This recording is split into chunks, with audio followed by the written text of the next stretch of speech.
हरि ओम।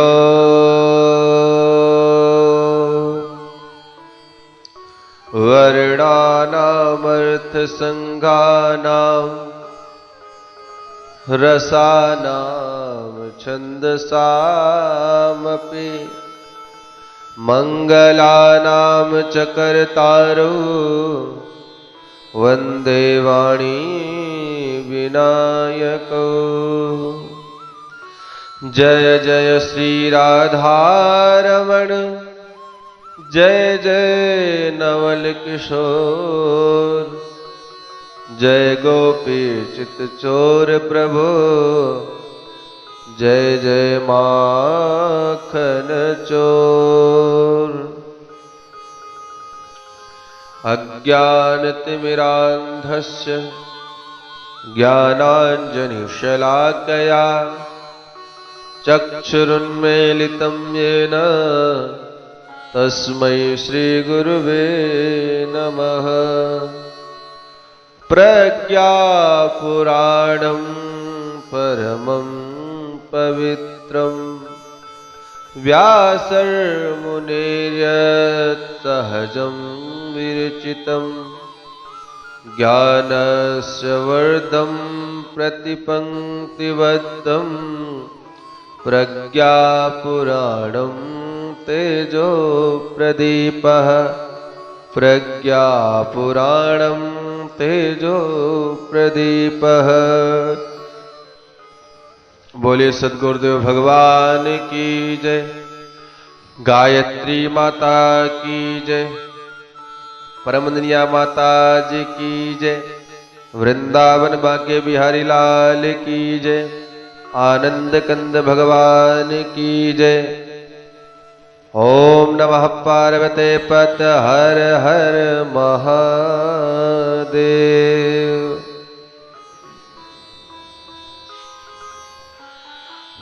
सूक्ष्म रूप से उपस्थित परम पूज्य गुरुदेव परमवंदनीय माता जी, माता गायत्री के चरणों में हम सब कोटि कोटि प्रणाम निवेदित करते हैं।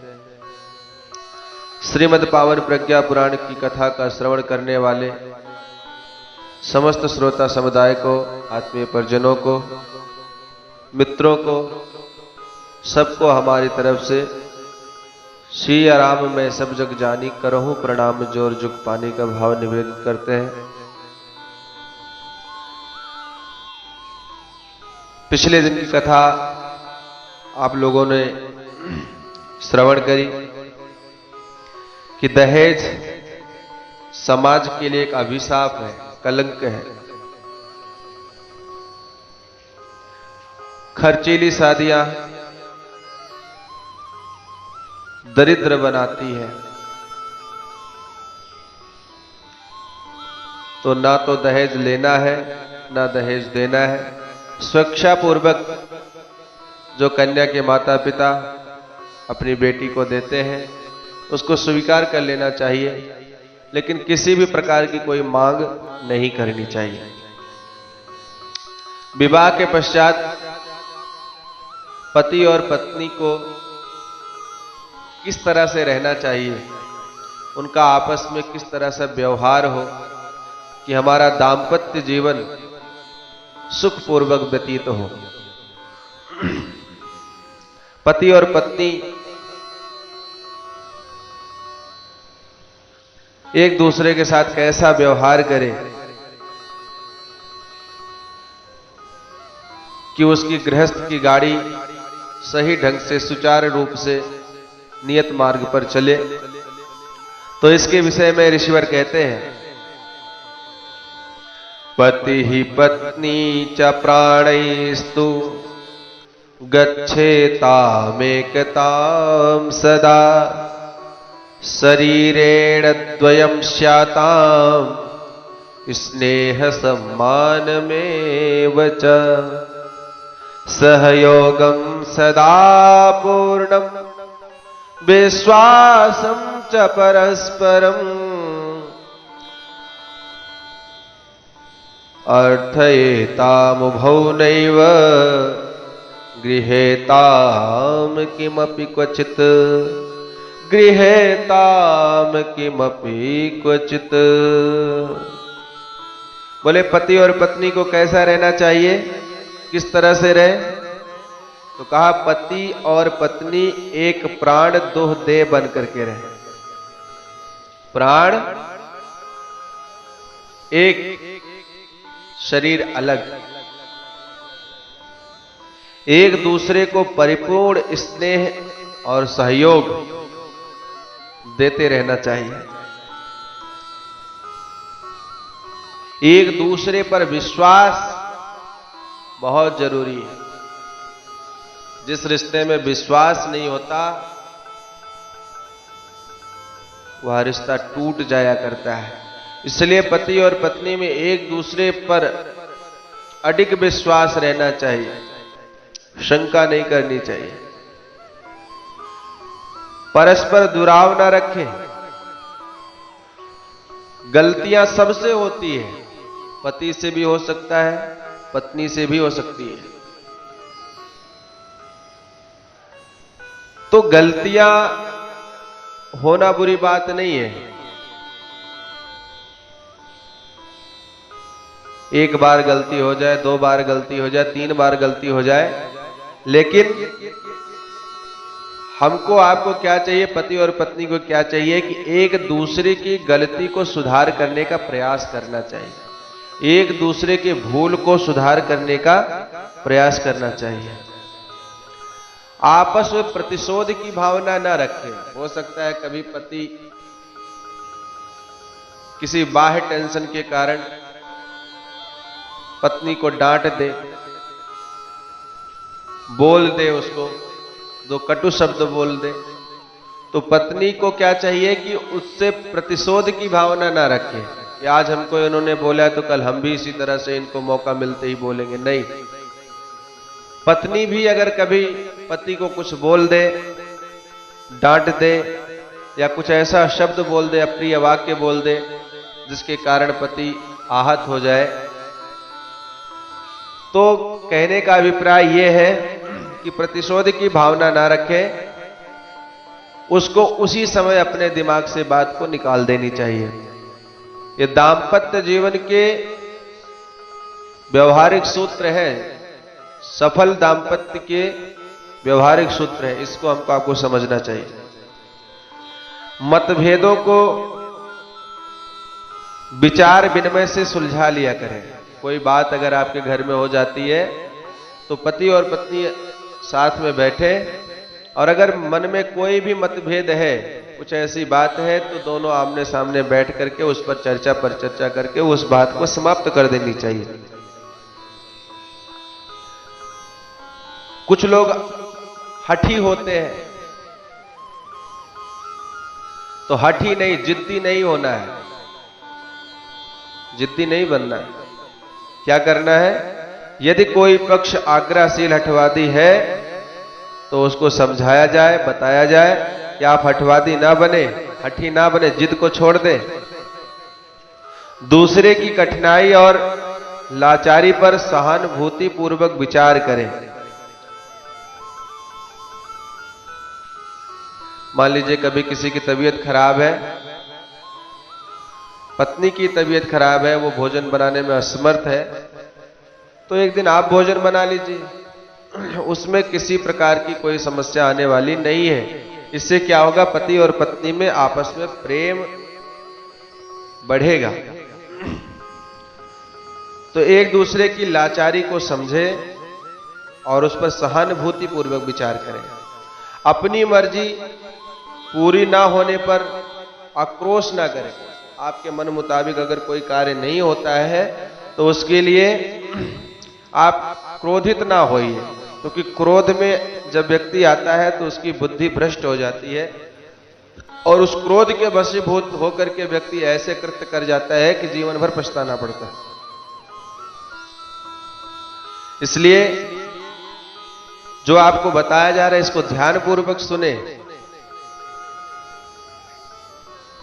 आदर्श परिवार, देव परिवार बनाने के लिए दाम्पत्य जीवन की सफलता अनिवार्य है। एक दूसरे के प्रति अटूट प्रेम और अटूट विश्वास होना चाहिए। शरीर दो है तो क्या हुआ, मन एक होना चाहिए। दाम्पत्य जीवन आपका जितना अच्छा होगा, आपका परिवार भी उतना ही अच्छा बनता हुआ चला जाएगा। कुछ लोग फूहड़ता को प्रेम समझ बैठते हैं।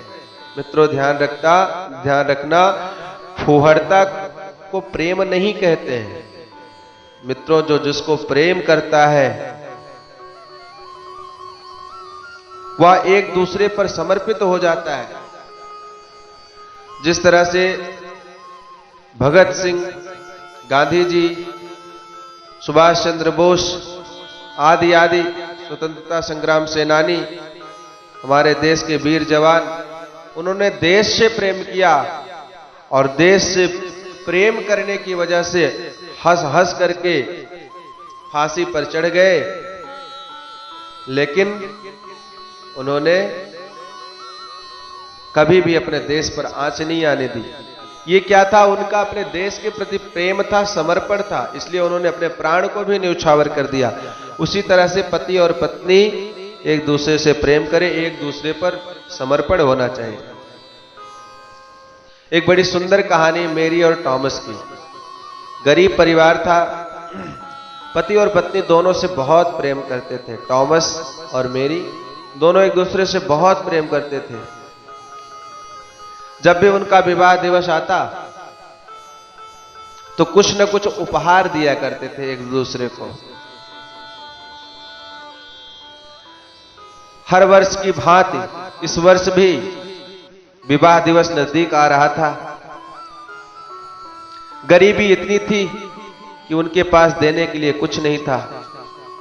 दोनों सोचते हैं कि विवाह दिवस पे हम लोग एक दूसरे को कुछ न कुछ देते हैं, लेकिन अब की बार देने के लिए कुछ नहीं है, आखिर क्या करें। तो मेरी के बाल बड़े सुंदर थे, वो अपने बालों से बहुत प्रेम करती थी। उसके बड़े सुंदर सुंदर घने लंबे बाल थे।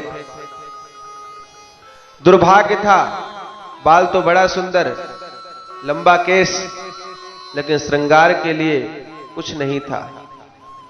बालों को बांधने के लिए जूड़ा नहीं था, रिबन नहीं था। और टॉमस जो था उसको घड़ी बहुत पसंद थी। घड़ी तो उसके पास है, लेकिन जो घड़ी में चैन लगती है, जो पट्टा लगता है, उसमें वो पट्टा नहीं था, चैन नहीं थी।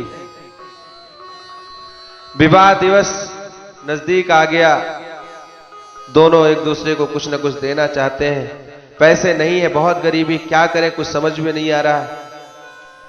दोनों बाजार गए। टॉमस ने सोचा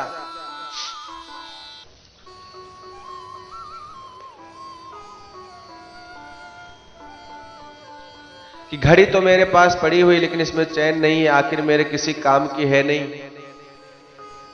इस घड़ी को मैं बेच देता हूं।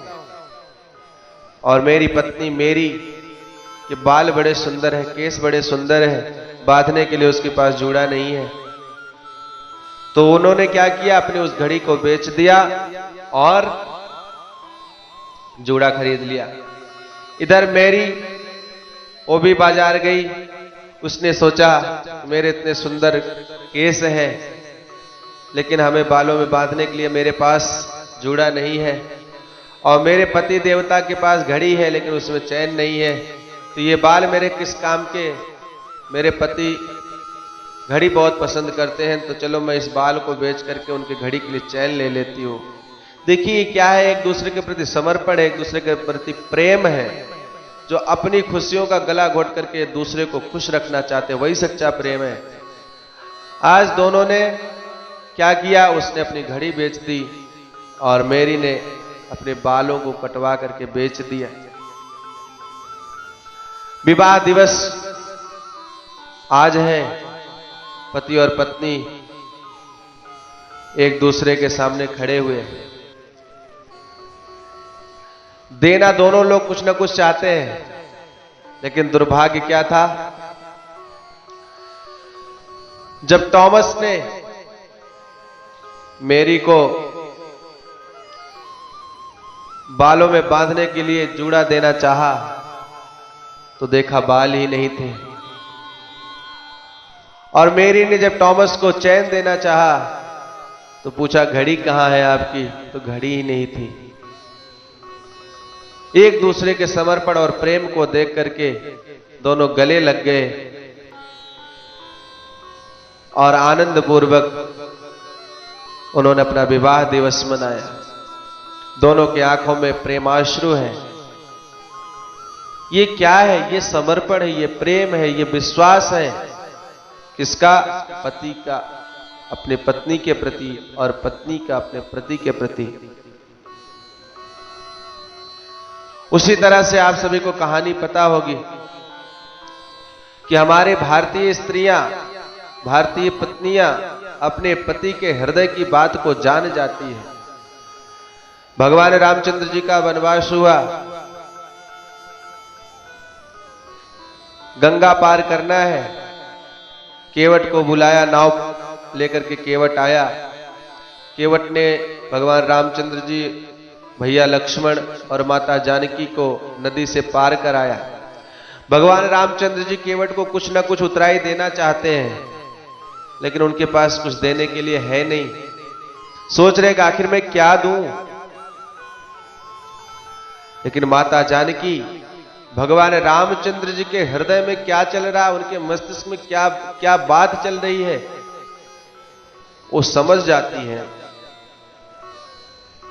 और कहते हैं, पिया हिया की सिया जान निहारी, मन मुदरी मन मुदित उतारी। पिया हिया की सिया जान निहारी, मन मुदरी मन मुदित उतारी।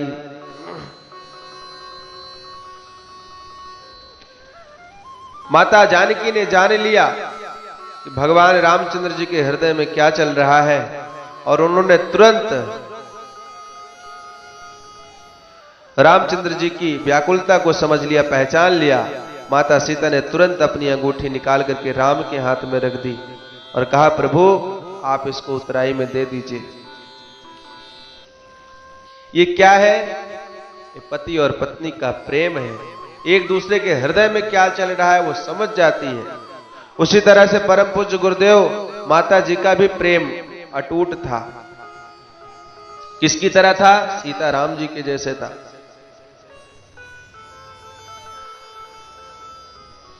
गुरुदेव के सामने तपोभूमि बनाने के लिए आर्थिक संकट थी, और उस आर्थिक संकट के समय माता जी ने बात को समझा और अपने सारे आभूषण गुरु जी को दे दिया। जिस तरह से माता सीता ने अपनी अंगूठी भगवान रामचंद्र जी को दे दी धर्म कार्य के लिए, उसी तरह से परमदिनिया माता जी ने परम पूज्य गुरुदेव को अपने सारे आभूषण उतार करके दे दिए। लीजिए आप इसको धर्म कार्य में, समाज के कार्य में, श्रेष्ठ कार्य में इसको आप लगा दीजिए। ये क्या है? पति और पत्नी का प्रेम है।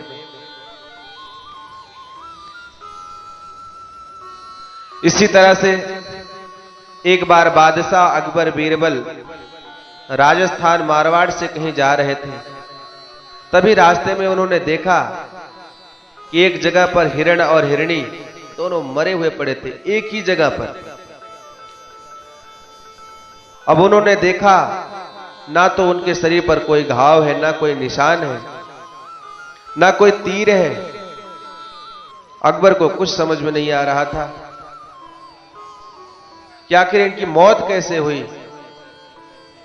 तो अकबर ने बीरबल से प्रश्न किया, कहा, अस्त्र शस्त्र और तीर का, अस्त्र शस्त्र और तीर का कोई नहीं निशान, कहो बीरबल मृग मृगी के कैसे निकले प्राण, कहो बीरबल मृग मृगी के कैसे निकले प्राण। कहते अस्त्र शस्त्र और तीर का कोई नहीं निशान, ना तो इसको अस्त्र से मारा गया, ना तो शस्त्र से मारा गया, ना तो तीर का इसमें कोई निशान दिख रहा है। तो आखिर बीरबल मृग और मृगी के प्राण कैसे निकले?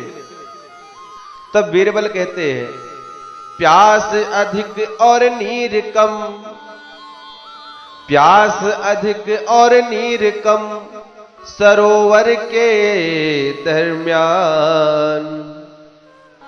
और तूपी कहत ही निकल गए झट प्राण, तूपी कहत ही निकल गए झट प्राण। कहते प्यास अधिक है लेकिन जल थोड़ा है। प्यास तो दोनों को लगी है, जल बहुत कम था। तो मृग मृगी से कहता है कि पहले तू पी ले, तो मृगी मृग से कहती नहीं नहीं आप पी लो। फिर मृग मृगी से कहता नहीं आप पी लो। इस तरह से एक दूसरे को तू पी यानी आप पियो कहते कहते दोनों ने अपने प्राण गंवा दिए। ये क्या है? ये एक दूसरे के प्रति प्रेम है, समर्पण है। बीरबल ने अनुमान लगाया और उत्तर दिया, हमारे देश में तो पशु पक्षियों के जोड़े और उनमें भी उतना ही प्रेम, नाग नागिन का जोड़ा, क्रोच पक्षी का जोड़ा, चकवा चकवी का जोड़ा, सारस का जोड़ा, कबूतर कबूतरी का जोड़ा, इनका भी एक दूसरे के प्रति इतना प्रेम है। तो हम तो इंसान है, हम इंसान को इंसान से प्रेम करना चाहिए, पति को पत्नी से प्रेम करना चाहिए, पत्नी को पति से प्रेम करना चाहिए, सच्चा प्रेम होना चाहिए जिसमें काम वासना का कोई स्थान नहीं, एक तुच्छ स्थान है, गौड़ स्थान है। इसके लिए पतिव्रत धर्म का पालन आवश्यक है। पतिव्रत धर्म का पालन भी करना आवश्यक है और पत्नी व्रत का भी पालन आवश्यक है। अगर पत्नियां पतिव्रत धर्म का पालन करती है तो पति को भी पत्नी व्रत धर्म का पालन करना चाहिए। पत्नी व्रत का मतलब क्या है? मातृवत परदारेषु की भावना होनी चाहिए। कोई भी नारी हो उसके अंदर मां का दर्शन करना चाहिए। मित्रों, पुरुषों की दृष्टि नारियों के प्रति कैसी होनी चाहिए? तो बोले मां की, मातृवत परदारेषु, मातृवत भावना होनी चाहिए। कानपुर की एक सच्ची घटना है, अखबार में आया था, मैंने सुना था। वो घटना सायंकाल की है। साइकिल से लड़की जा रही थी, सर पर दुपट्टा डाली थी, पीछे से कुछ लड़कों ने पीछा किया। लड़कों ने उसके साथ छेड़खानी करने की सोची। उसमें जितने लड़के थे मित्रों, उसी में से एक की बहन थी। वो लड़की ने देखा उसका भाई भी उस झुंड में था, लड़कों के साथ में था। लड़की पर क्या बीती होगी उस समय जब उसने अपने भाई को देखा।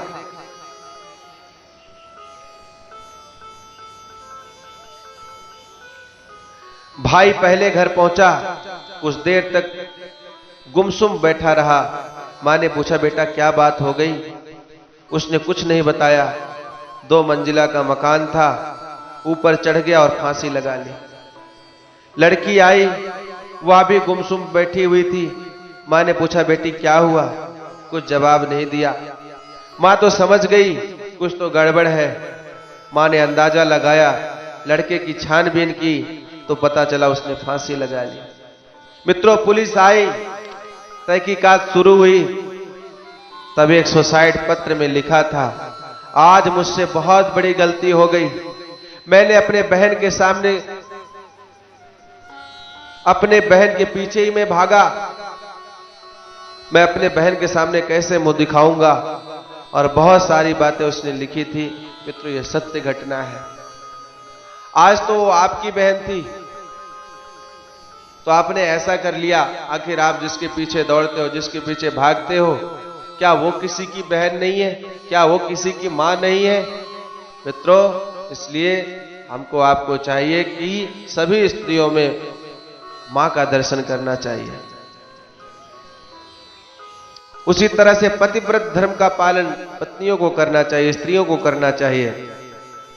गोस्वामी तुलसीदास जी लिखते हैं, उत्तम के अस बस मन माही, उत्तम के अस बस मन माही, सपने हो आन पुरुष जग नाही। जो उत्तम स्त्रियां होती है उनके स्वप्न में भी दूसरे पुरुष दिखाई नहीं देते, यानी वो स्वप्न में भी दूसरों पुरुष के बारे में चिंतन नहीं करती हैं। मध्यम परिपति देख कैसे, अब भ्राता पिता पुत्र निज जैसे। मध्यम कहते हैं उनको कैसे जो परिपति है उनको कैसे देखना चाहिए? बोले भ्राता भाई के जैसा, पिता के जैसा, पुत्र के जैसा। किसके पिता पुत्र भाई जैसा? अपने। दूसरे पुरुष, पराये पुरुष को इसी तरह से देखना चाहिए। एक नवयुवक शादी करने के लिए असमंजस में फंसे और कबीरदास जी के पास आया। कबीरदास जी ने अपनी पत्नी से कहा, चादर बुनने के लिए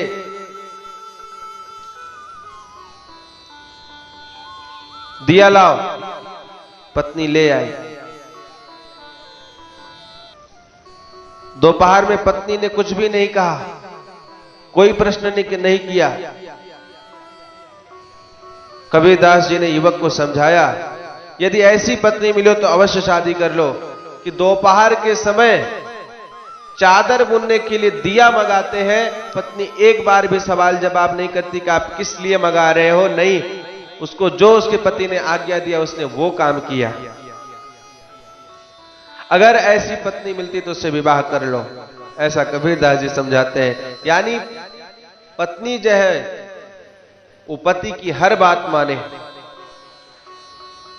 सहिष्णुता समाश्रित्य मैत्री निर्वाहयते सदा, संसारे दो नरो नैव प्रकृत्या समतां गतौ, स्वेच्छया न बलात् तत्र बाध्यं कर्तुं कमप्यहो, शक्यते संकटोऽभ्यति महस्तत्र बलाद् यदि। उसके बाद कहते हैं कि सहिष्णुता के सहारे ही मैत्री का निर्वाह होता है। संसार में कोई भी दो मनुष्य एक जैसी प्रकृति के नहीं होते, फिर भी बलपूर्वक किसी को अपनी मर्जी पर चलने के लिए बाधित करना भी तो उचित नहीं है। इस तरह काम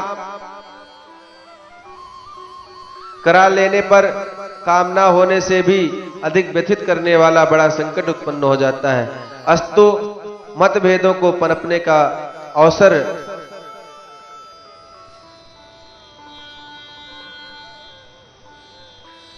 मतभेदों को भुला करके पति और पत्नी दोनों अपने धर्म का निष्ठापूर्वक निर्वाह करें, यही दैवीय जीवन है। मित्रों, गृहस्थ जीवन में एक जो सबसे बड़ा सूत्र है सहिष्णुता। पति और पत्नी दोनों सहनशील बने। गुरुदेव भगवान कहते हैं कि सहनशीलता बिना मोल मिलती है, जिससे सब कुछ खरीदा जा सकता है। सहनशील होना चाहिए, सहिष्णु होना चाहिए। एक बार संत तुकाराम के पास सत्संगी आया।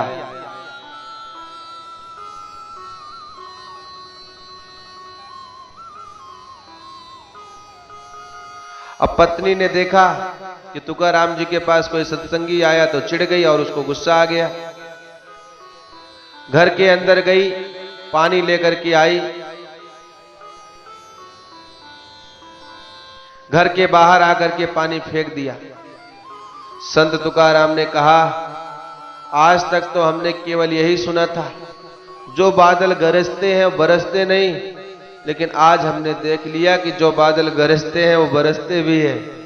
संत तुकाराम ने उनकी पत्नी ने गुस्सा किया, क्रोध किया, दो चार बातें खरी खोटी सुनाई। उसके बाद गुस्से में आकर के उन्होंने मटके का पानी बाहर फेंक दिया, लेकिन संत तुकाराम ने उनको डांटा नहीं, क्रोध नहीं किया, बल्कि उन्होंने सह लिया और उस बात को उन्होंने हंस करके टाल दिया। ये क्या है? ये सहनशीलता है। कोतवाल मुंशी राम की एक कहानी है। कोतवाल मुंशी राम बहुत बिगड़ैल शराबी व्यक्ति था। वह शराब पी करके पड़ा रहता था। एक दिन ज्यादा शराब पी ली और नाली में गिर पड़ा। सब लोगों ने देखा, अरे ये तो कोतवाल मुंशी राम जी हैं। उठाया, वहां से घर लेकर के आया। रात में पत्नी ने सारी सेवाएं की। सुबह सुबह होश आया, आंखें खोली तो पत्नी से पूछा कि मैं यहां कैसे? तब पत्नी ने सारी बातें बताई। तभी उसकी नजर सामने चूल्हे पर पड़ गई, तो वहां पर रात का भोजन सारा का सारा वैसे ही पड़ा था। पत्नी ने खाना नहीं खाया था। पत्नी को बोला, तुमने खाना क्यों नहीं खाया? खा लेती। पत्नी ने कहा कि मैं कैसे खाती, जब मेरे प्राणनाथ ही भोजन नहीं किए थे तो मैं कैसे कर लेती? तब वह समझ गया, उसकी आंखों में आंसू आ गया।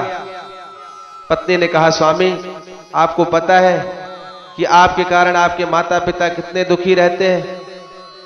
मुंशी राम के नेत्र खुल गए। तब से मुंशी राम ने शपथ लिया कि आज के बाद मैं शराब को हाथ नहीं लगाऊंगा, और वह सुधर गया। बाद में वही शराबी मुंशी राम स्वामी श्रद्धानंद के नाम से विख्यात हुए, जिन्होंने गुरुकुल कांगड़ी विश्वविद्यालय की स्थापना की।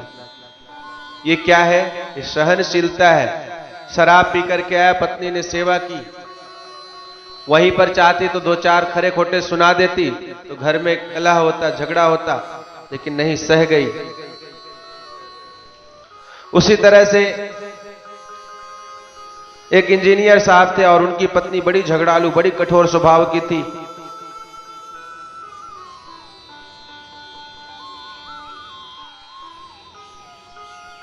इंजीनियर साहब की पत्नी कठोर स्वभाव की थी, झगड़ेल थी, बहुत क्रोधी थी, बात बात पर कलह मचाती थी।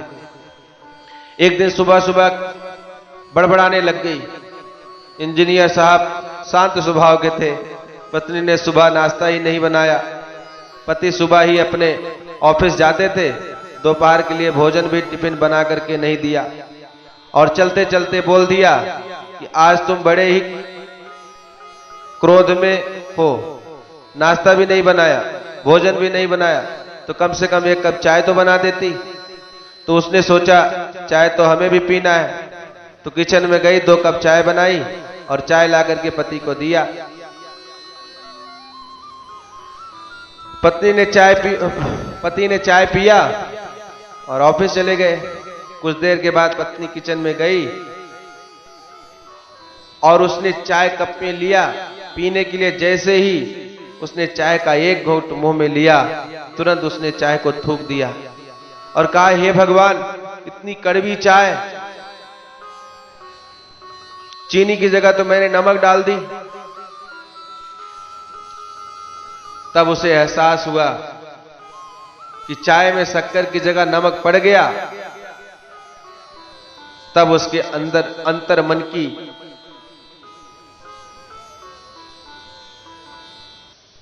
उसके अंतर मन में कई तरह की बातें आने लगी। दौड़ करके बाहर गई, देखा तो पति ने पूरी चाय पी ली थी। तब वह अपने आप को खूब कोसती रही, गाली देती रही, हे भगवान, मैंने ये क्या कर दिया, मुझसे तो बहुत बड़ी गलती हो गई। नाना प्रकार की बातें सोचने लगी। पति जी अब वापस आएंगे कि नहीं? पति रोज की तरह शाम को घर वापस आया। पत्नी ने पति से माफी मांगी। पति ने कहा, अरे किस बात की माफी, क्या हुआ? तब पत्नी ने सारी बात बताई। पति ने कहा, अरे नमक तुझे लगा होगा, मुझे तो बहुत मीठी लगी। पत्नी ने माफी मांगी, गलती हो गई, गलती समझ में आ गई। तब से पति पत्नी का स्वभाव बदल गया। पति की सहनशीलता ने पत्नी को सुधार दिया। यह सत्य घटना है मित्रों, इसलिए सहनशील होना अत्यंत आवश्यक है।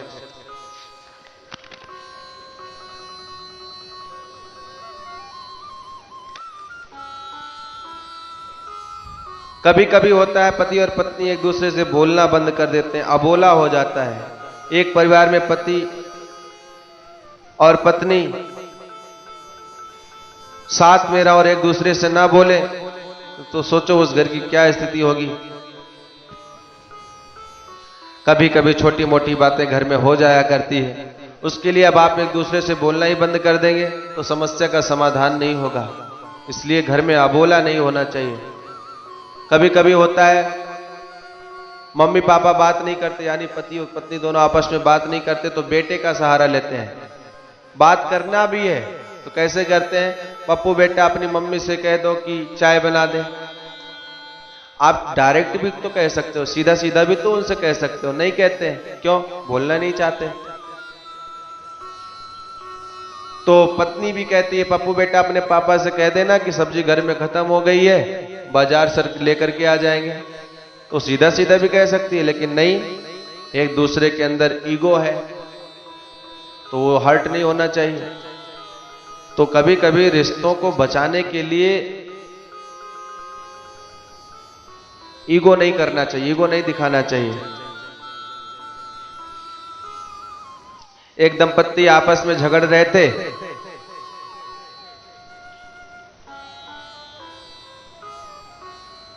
पति जो था वह वकील था, पत्नी डॉक्टर थी। दोनों आपस में झगड़ रहे थे। एक कहता कि हम अपने बेटे को वकील बनाएंगे, तो पत्नी कहती नहीं नहीं हम अपने बेटे को डॉक्टर बनाएंगे। इसी बात पर वाद विवाद शुरू हो गई। अब वाद विवाद तो चल रही थी, उसके पश्चात वाद विवाद और आगे बढ़ी तो मारपीट शुरू हो गई। वो कहता नहीं मेरा बेटा वकील बनेगा, वो कहता नहीं मेरी बेटा जो है डॉक्टर बनेगा। इसी बात को लेकर लड़ाई हो रही थी। तभी पड़ोस के एक सज्जन आए, उन्होंने कहा कि आप लोग आपस में झगड़ क्यों रहे हैं? अरे जिसको बनाना है उससे तो पहले पूछ लो कि तुमको बनना क्या है। तो पता चला अभी तक बच्चा पैदा ही नहीं हुआ और झगड़ा लड़ाई अभी से शुरू हो गई, ये बनाना है वो बनाना है। इसलिए पति और पत्नी में तालमेल होना बहुत जरूरी है। कहा गया है कि तालमेल बनाकर रखें, संयम बरतें और एक दूसरे की सेवा करें। मित्रों, गृहस्थ एक तपोवन है जिसमें संयम, सेवा, सहिष्णुता की साधना करनी पड़ती है। 3 पति 3 पत्नी की बड़ी सुंदर कहानी है, जिन्होंने एक दूसरे की बात नहीं मानी और क्या से क्या हो गया। 3 पत्नी कौन कौन है? सीता जी। सीता ने भगवान राम की बात नहीं मानी और भगवान रामचंद्र जी के साथ वन चली गई और परिणाम क्या हुआ, उनका वन में हरण हुआ और कहानी आप सबको पता है। माता सती ने भगवान शंकर की बात नहीं मानी। भगवान शंकर ने मना किया था कि आप उस यज्ञ में मत जाइए क्योंकि निमंत्रण नहीं दिया गया है, वहां पर बुलाया नहीं गया। हमको अपमान करने की भावना से वो यज्ञ रखा गया है, आप उसमें मत जाइए। लेकिन माता सती ने मानी नहीं बात और गई, और वहां क्या हुआ, अपने पिता के अपमान को सहना पड़ा और उन्होंने अपना शरीर नष्ट कर दिया। माता कैकेयी ने दशरथ जी की बात नहीं मानी और जो अयोध्या फल और फूल रही थी, जिस अयोध्या में चारों तरफ खुशियां खुशियां थी, वो मातम में बदल गई। दशरथ जी ने कौशल्या की बात नहीं मानी।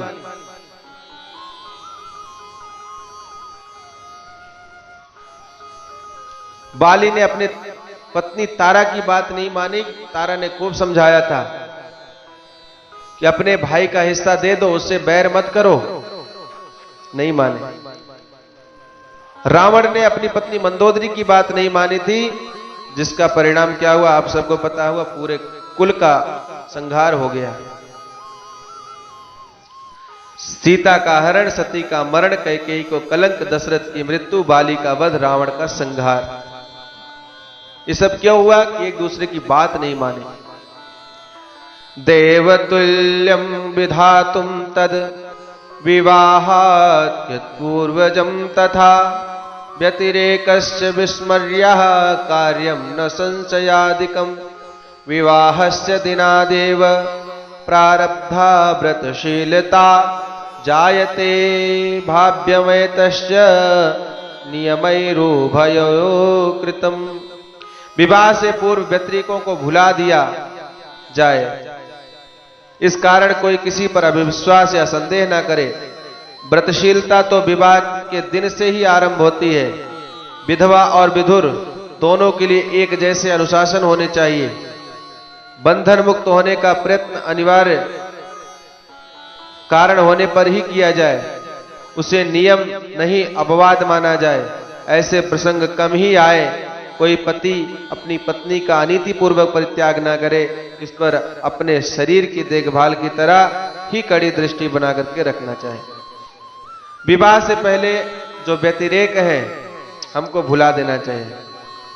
विवाह संस्कार में प्रायश्चित आहुति दी जाती है, उसमें बताया जाता है अभी तक हो सकता है जाने अनजाने में आपसे कुछ गलतियां हो गई हो तो उसको इसी कुंड में आज भस्म कर दीजिए। इसके बाद फिर आपस में कोई मतभेद नहीं होना चाहिए। विवाह के पूर्व एक दूसरे को जानने समझने का पूर्ण अधिकार है। जब पूर्ण संतुष्ट हो जाए तभी विवाह करें, परंतु जब एक दूसरे को वर्ण कर ले तो फिर पीछे मुड़ करके ना देखें। इससे अनावश्यक अविश्वास और विग्रह ही बढ़ेगा। मित्रों, इसके कारण दाम्पत्य जीवन बिखर जाते हैं। भारतीय संस्कृति पत्नी पति को परमेश्वर और पति पत्नी को अर्धांगिनी मानता है। शादी समझौता व्यापार नहीं है, समर्पण का नाम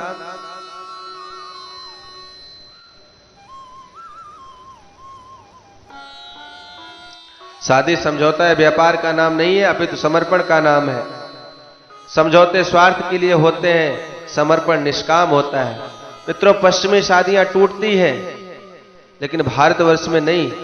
पश्चिम में जिससे प्रेम करते हैं उससे शादी करते हैं, और भारत में जिससे शादी करते हैं उससे प्रेम करते हैं। दाम्पत्य जीवन कानून से नहीं बल्कि प्रेम समर्पण से चलता है। सताने वाले पति की पत्नी भी करवा चौथ करती है कि मुझे हर जन्म में यही पति मिले, ऐसा व्रत करती है।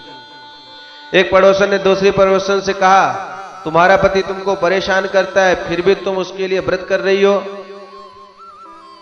तो उसने कहा, वो जैसे भी है तो मेरे पति। इस जन्म में अगर ऐसे हैं तो अगले जन्म में हो सकता है अच्छे हो जाएंगे।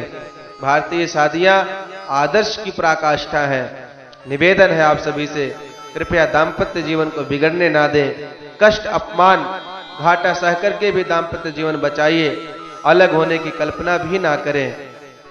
कुछ न मिला किसी को नफरत के द्वार से, कुछ ना मिला किसी को नफरत के द्वार से। आपस की तकरार को निपटा लो प्यार से, आपस की तकरार को निपटा लो प्यार से। तो आज की कथा का यहीं पर विश्राम करेंगे। पुनः अगले चरण में आप सभी को अच्छी कथा श्रवण करने को मिलेगी। नारी जीवन की महत्ता को आपको समझाया जाएगा, बताया जाएगा। जो भी आपने सुना उसको समझे, उसको अपने आचरण में धारण करें, ऐसी हमारी प्रार्थना है। आप सभी से निवेदन करेंगे आप स्वयं सुने, दूसरों को भी इसको सुनाएं। इससे आपका भी लाभ होगा, समाज का भी लाभ होगा। तो अभी वाणी को विराम देता हूं। ओम शांति शांति समाप्ति। बोलिए श्रीमद् पावन प्रज्ञा पुराण की जय। परम पूज्य गुरुदेव की जय। परम वंदनीय माता जी की जय। ओम नमः पार्वते पत हर हर महादेव। ओम शांति शांति समाप्ति।